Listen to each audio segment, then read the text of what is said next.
পর্যন্ত পরিবর্তন করে দেওয়া হয়েছে। ভারতীয় আধিপত্যের কোন ইতিহাস দেওয়া হয়নি। এখানে আধিপত্য বিরোধী, সে পাকিস্তানি আধিপত্য বিরোধী না আমেরিকার আধিপত্য বিরোধী নাকি তুর্কি আধিপত্য বিরোধী সেটা কিন্তু আমরা জানি না। আজ থেকে 100 বছর পর যে সন্তান জন্ম নিবে সে জানবে না যে সে কি কারণে মারা গেছে। একটা মানুষের লাশের উপর কিভাবে রাজনীতি করতে হয় সেটা আমাদের ইন্টারিয়াম সরকার বেশ ভালোভাবে দেখাই দিচ্ছেন ইনশাআল্লাহ।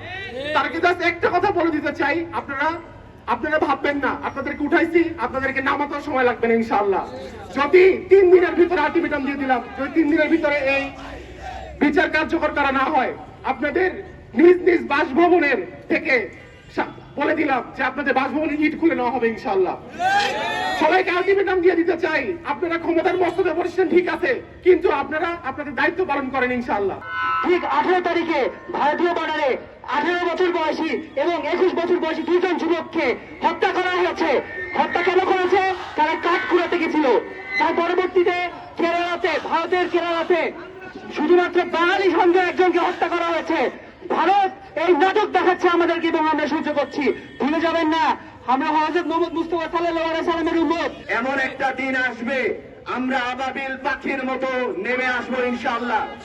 আর আমাদের যে জনতার শক্তি, আমাদের যে ইমানের শক্তি, সেই ইমানের শক্তি দিয়ে ইনশাআল্লাহ আমরা ইন্ডিয়ার আধিপত্যবাদকে চূর্ণ বিচূর্ণ করে ফেলবো। ইন্ডিয়াকে দখল করার জন্য আমাদের তেজাস লাগবে না, ইন্ডিয়াকে দখল করার জন্য আমাদের ইউরোফাইটার ইনশাআল্লাহ পড়ে থাকবে, কিন্তু আমাদের প্রত্যেকটা মুসলমান এক একটা স্পেশালি হয়ে যাবে ইনশাআল্লাহ।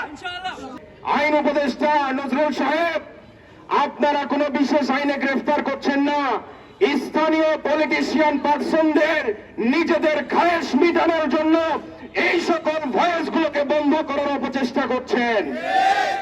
মনে রাখবেন আমাদের শরীরে মুহাম্মদ বিন ওয়াক্কাসের রক্ত প্রবাহিত। আমরা মুসলিম, আমরা জীবন দিতে কখনো ভয় পাই না। মৃত্যুকে শাহাদাতের তামান্না নিয়ে আমরা সব সময়ের জন্য রাজপথে থাকি। আমাদেরকে আজকে বিচার চাইতে হচ্ছে ইন্টারিমের কাছে। কার বিচার চাইতে হচ্ছে? জুলাইয়ের একেবারে সামনে সারির অগ্রনায়ক ওসমান হাদি ভাইয়ের হত্যার বিচার চাইতে হচ্ছে। যারা এই দেশে অবৈধ অস্ত্র রাখে, গুলি চালায়, তাদেরকে ধরার কোনো সুযোগ পায় না এই ইন্টারিম অথর্ব ইন্টারিম। কাকে ধরে? কোন আলেমকে বিশেষ ক্ষমতা আইনে 90 দিন জেলে দিয়ে দেয়। এই জঘন্য বাংলাদেশকে আমরা চেয়েছিলাম? এই জঘন্য বাংলাদেশের অথর্ব ইন্টারিমকে আমরা হুঁশিয়ার করে জানিয়ে দিতে চাই, আপনার যদি ক্ষমতা ব্যবহার করতে না পারেন, অপব্যবহার করার চেষ্টা করেন, তাহলে আমরা এই রাজপথে শুধু নেমেছি এরকমটা নয়, আপনার গদি টেনে হিচড়ে আপনাকে নামিয়ে দেবো গদি থেকে।